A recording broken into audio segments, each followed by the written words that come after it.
रामपुर गांव में किसानों को पानी की तंगी थी।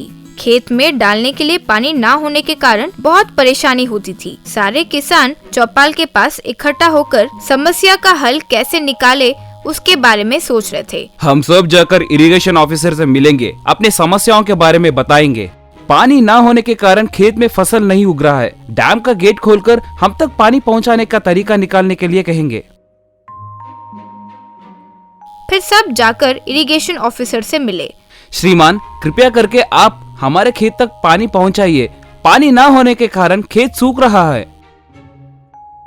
आपका गांव गहराई में है। आपका खेत तक अगर पानी छोड़ेंगे तो पूरा प्रदेश को पानी में डूब जाने की स्थिति आ पड़ेगी। इसीलिए गवर्नमेंट आपके गांव के खेत तक पानी नहीं छोड़ रही है। यानी हमारे रामपुर गांव में कोई भी कभी भी फसल नहीं उगा सकता। श्रीमान, ऐसा कोई बात नहीं। एक काम कीजिए, आप सब जाकर इरिगेशन मिनिस्टर से मिलिए। वो कुछ आदमियों को आपके खेत तक भेजेंगे। वो जांच करके यह रिपोर्ट देंगे कि आपके खेत को पानी पहुंचाने से किसी भी गांव को परेशानी नहीं होगी। वो करने के बाद इरिगेशन मिनिस्टर हमें ऑर्डर देंगे तो हम पानी छोड़ देंगे। और एक बात, आने वाले 10 तारीख को उनका जन्मदिन है। उस दिन जाइए तो आपका काम पूरा हो जाएगा। फिर सारे किसान वहाँ से निकल गए। यूं जा रहे किसानों में से कारपेंटर शर्मा, शहर में पढ़ने वाला मेरा बेटा और इरिगेशन मिनिस्टर का बेटा दोनों दोस्त हैं। शायद उसकी मदद से हमें मंत्री जी से मिलने आसान हो जाएगा। बहुत अच्छी बात है ये तो। अपने बेटे को बुलाओ, बात करेंगे। शर्मा अपने बेटे अनिल को फोन मिलाया। अनिल फोन उठाकर, कहिए पिताजी। तुम तुरंत रामपुर आ जाओ। ठीक है पिताजी। अनिल गांव आया। सारे किसान मिलकर इकट्ठा हुए। हम सारे किसान मिलकर इरिगेशन मिनिस्टर पाटिल जी से मिलकर हमारे गांव के खेत के पानी की समस्या के बारे में बताने के लिए सोच रहे हैं। उनका बेटा और तुम एक ही कॉलेज में पढ़ रहे हो ना, तो उसके द्वारा उनसे मिलना आसान हो जाए, यूं सोच रहे थे। उनका जन्मदिन भी आने वाला है ना, ये पता चला है हमें। आपका विचार तो सही है पिताजी, लेकिन उस दिन उनसे मिलने बहुत लोग आएंगे। आपको आपकी समस्या के बारे में बोलने का अवकाश मिलेगा या नहीं, ये मैं सोच रहा हूँ। हाँ, अनिल जो कह रहा है वो भी सच लग रहा है। एक काम करते हैं, उनके जन्मदिन पर हम उन्हें एक अद्भुत सा तोहफा देंगे ताकि उनका ध्यान हम पर आ जाए। उसके बाद हम उन्हें अपनी परेशानी के बारे में आसानी से बता सकते हैं ना। इतना अद्भुत तोहफा खरीदने के लिए तो बहुत पैसे लगेंगे ना। बहुत कम खर्चे में हम उसे एक अच्छा सा तोहफा देंगे। कहते हुए रातों रात अनिल एक लकड़ी का साइकिल बनाया और वो बहुत अच्छा बना।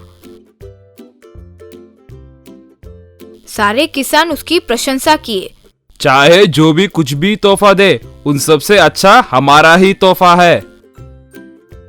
मिनिस्टर का जन्मदिन की तैयारी बहुत धूमधाम से चल रही थी। सारे अतिथि फूल और अच्छे अच्छे तोहफे देने लगे। तब एक व्यक्ति आकर, रामपुर गांव के किसानों के तरफ से आपके लिए एक अनोखा तोहफा आया है। अनोखा तोहफा? वो क्या है? सारे किसान मिलकर लकड़ी से बनाया हुआ साइकिल को उनके सामने रखे। वो देखकर मंत्री जी, मुझे आज तक कई लोगों ने बहुत महंगे तोहफे दिए हैं, लेकिन उनको देखकर मुझे इतनी भी खुशी कभी नहीं हुई। आपका तोहफा देखकर मुझे बहुत प्रसन्नता हुई। आपको जो चाहिए वो पूछिए। हमें कुछ नहीं चाहिए मंत्री जी, हमें खेत में पानी की परेशानी हो रही है। आप कृपया जांच करवा कर कुछ कीजिए और हमारे समस्या का हल निकालिए। आप जाइए और यूँ समझिए कि आपकी परेशानी अब दूर हो गई है। आपके खेत में फसल उगवाने की जिम्मेदारी अब मेरी है। यूँ खुशी से साइकिल को चूमते हुए मंत्री जी ने कहा। कुछ दिनों बाद फिर से खेत हरा भरा नजर आने लगा। सारे लोग अनिल की प्रशंसा किए। तुम्हारे वजह से हमारे गांव की परेशानी दूर हो गई है। तुम सदा खुश रहो। कुछ साल पहले जगन मगन मुरुगन नाम के 3 चोर हुआ करते थे। वो बचपन से साथ मिलके चोरियां करते थे। वो घरों में घुस के पैसे, सामान चुराना, लॉरियों में चावल की बोरियां चुराना वगैरह करते थे।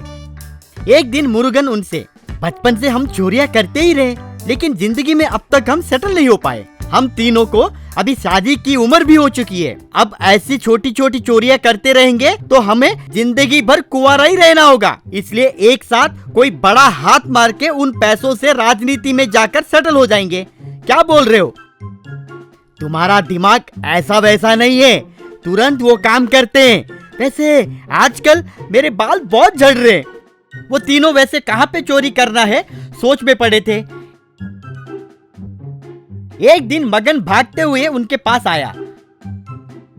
ओए जगन मुर्गन, हमें जो चाहिए वो मिल गया रे। कहते हैं पड़ोस के गांव में जमींदार के घर में उनके पूर्वज के छुपाए खजाना वगैरह है, उसकी कीमत 1000 करोड़ के ऊपर होंगे। लेकिन क्या है रे? प्रॉब्लम क्या है? उस घर की रखवाली के लिए 30 पुलिस हैं और 30 पुलिस के कुत्ते भी हैं। उतना ही नहीं, घर के चारों तरफ इलेक्ट्रिक फेंसिंग भी डाले। मैं जाके देख कर आया, हम उस घर में जाना असंभव है।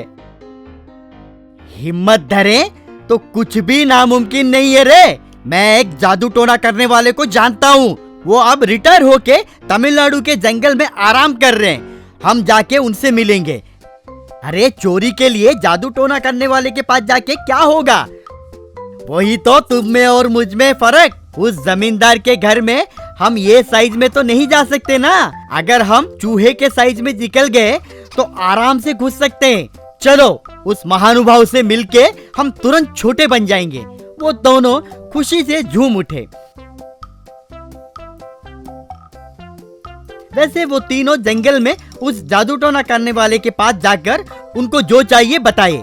वो जादूगर उन्हें जादू टोना किया हुआ विभूति देके, ये तुम मुंह में डालते ही छोटे बन जाओगे, जाओ। वो उसे नमस्कार करके चले गए। गांव में आए तीनों चाबी तैयार करवाए। ये यूनिवर्सल चाबी है रे, इससे हम कोई भी अलमारी खोल सकते हैं। अब सब कुछ तैयार हो गया है, अब तुरंत जाके उस विभूति को मुंह में डालते हैं। चलो। तब वो तीनों मुंह में विभूति डाले, बस बात खत्म। वो सब लिलीपुट में बदल गए। उस चाबी को देखकर मगन, अरे ये चाबी क्या है रे, इतना बड़ा हो गया। उसके सर पे एक मार के, चाबी बड़ा नहीं हुआ रे कम्बट, हम छोटे बन गए, भूल गया क्या? वो तीनों उस चाबी को उठाकर जमींदार के घर के कंपाउंड में एंटर हुए। वो तीनों पुलिस के कदमों से बचकर अंदर जाने लगे। वो वैसे अंदर गए, वहां पे एक बड़ा अलमारी था। वो उस चाबी को उस अलमारी के छेद में डाले, जबरन उसे घुमा लिए। वो अलमारी खुली, उसमें सोने की जेवरात और हीरे मोतियां देखकर खुश हुए। वैसे तीनों उन खजानों को सर पे रख के बाहर आए। कुत्तों के पैरों के बीच में से वो निकल गए। वैसे वो तीनों एक हफ्ता मेहनत करके उन खजानों को उनके गुफे तक पहुंचाए। आखिर हमने हासिल किया है, लेकिन हम अपने असली रूप में आने के लिए वो जादूगर हमें कोई विभूति क्यों नहीं दिया? चल जाके पूछते हैं। क्या पूछेंगे भाई?